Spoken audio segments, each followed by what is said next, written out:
আজি 2 অক্টোবৰ আমাৰ ৰাষ্ট্ৰপিতা মহাত্মা গান্ধীৰ জন্মদিবস।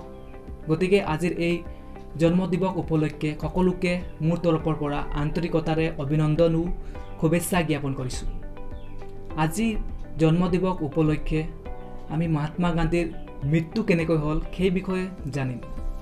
আপোনালোকে সকলোৱে জানা যে 1948 চনৰ 30 জানুৱাৰীত নাথুৰাম গডছে ৰাষ্ট্ৰপিতা মহাত্মা গান্ধীক নিৰলা ভৱনত প্ৰাৰ্থনা সভাৰ পৰা আহোঁতে ওচৰৰ পৰা বুকুত 3 গুলি গুলিয়াই হত্যা কৰিছিল।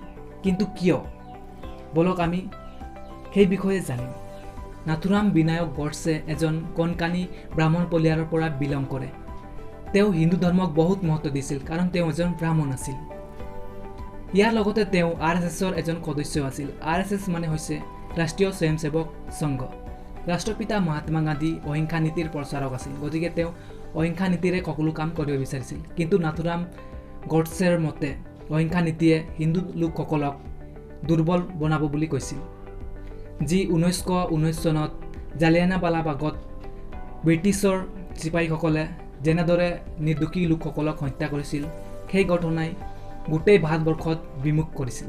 ইয়াৰ পাছত নেতাজী সুভাষ চন্দ্ৰ বসুৱে ব্ৰিটিছৰ বিৰুদ্ধে তেজৰ সলনি তেজ লোৱাৰ কথা কৈছিল। তেতিয়া মহাত্মা গান্ধীয়ে একচেপ্ট কৰা নাছিল। আনকি নেতাজী সুভাষ চন্দ্ৰ বসুক কংগ্ৰেছৰ পৰা ওলাই দিছিল। মহাত্মা গান্ধীয়ে মুছলমানসকলক বহুত ছাপোৰ্ট কৰিছিল। তেওঁলোকৰ যিকোনো দাবী ভাল হওক বা বেয়া হওক সকলো দাবী তেওঁ একচেপ্ট কৰিছিল।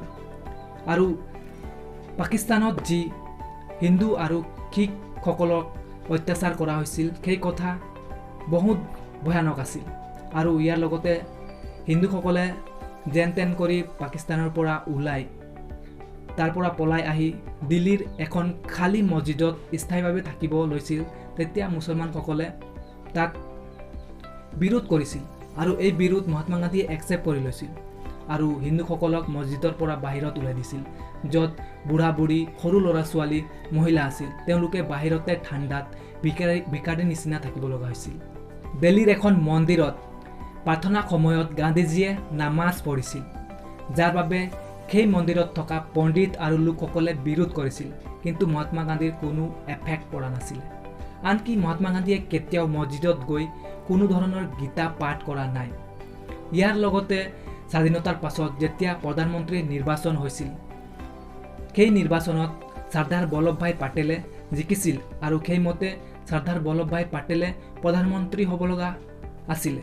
কিন্তু গান্ধীজীৰ জোৰ জবস্তিৰ কাৰণে, গান্ধীজীৰ জিদ্দৰ কাৰণে জৱাহৰলাল নেহৰুক প্ৰধানমন্ত্ৰী দিব লগা হ'ল। 1947 চনৰ 14 জুন তাৰিখে যেতিয়া অল ইণ্ডিয়া কংগ্ৰেছ কমিটিয়ে এখন সভা পাতিছিল য'ত ভাৰত বিভাজন হ'ব নালাগে বুলি প্ৰস্তাৱ কৰিছিল। কিন্তু সেই প্ৰস্তাৱ মহাত্মা গান্ধীয়ে গ্ৰহণ কৰা নাছিল। তেওঁ ভাৰত বিভাজন হ'ব লাগে সেই প্ৰস্তাৱত স্বীকৃতি দিছিল। আনকি মহাত্মা গান্ধীয়ে নিজে কৈছিল যে দেশৰ বিভাজন মানে মোৰ দেশক বা মোৰ মৃতদেহৰ পৰা হ'ব।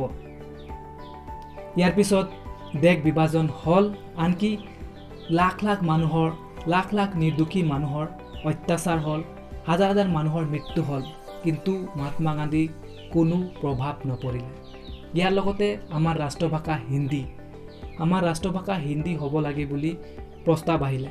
কিন্তু সেই প্ৰস্তাৱ মুছলমানসকলে একচেপ্ট কৰা নাছিলে আৰু মুছলমানসকলক মহাত্মা গান্ধীয়ে ছাপোৰ্ট কৰিছিল। ভাৰত বিভাজন হোৱাৰ পিছত ভাৰতবৰ্ষই পাকিস্তানক মিলাপ্ৰীতিৰে থাকিম বুলি 75 কাৰোৰ টকা এটা এগ্ৰিমেণ্ট কৰিলে, য'ত ভাৰতবৰ্ষই পাকিস্তানক 20 কাৰোৰ টকা দি দিলে। তথাপিও কিছুদিনৰ পাছত পাকিস্তানে কাশ্মীৰত আক্ৰমণ কৰি দিলে, যাৰ বাবে কেন্দ্ৰীয় মন্ত্ৰীমণ্ডলে 55 কাৰোৰ টকা আৰু নিদিম বুলি নিৰ্ণয় কৰিলে। কিন্তু মহাত্মা গান্ধীয়ে বিৰোধ কৰিলে, যাৰ বাবে 55 কাৰোৰ টকা আৰু দিব লগা হ'ল। মহাত্মা গান্ধী ভাৰতৰ নহয় পাকিস্তানৰ ৰাষ্ট্ৰপিতা হয়, যিয়ে পাকিস্তানৰ প্ৰত্যেকটো পদত, প্ৰত্যেকটো খোজত ছাপোৰ্ট কৰিছিল, লাগিলে প্ৰস্তাৱ ভালেই হওক বা বেয়াই হওক।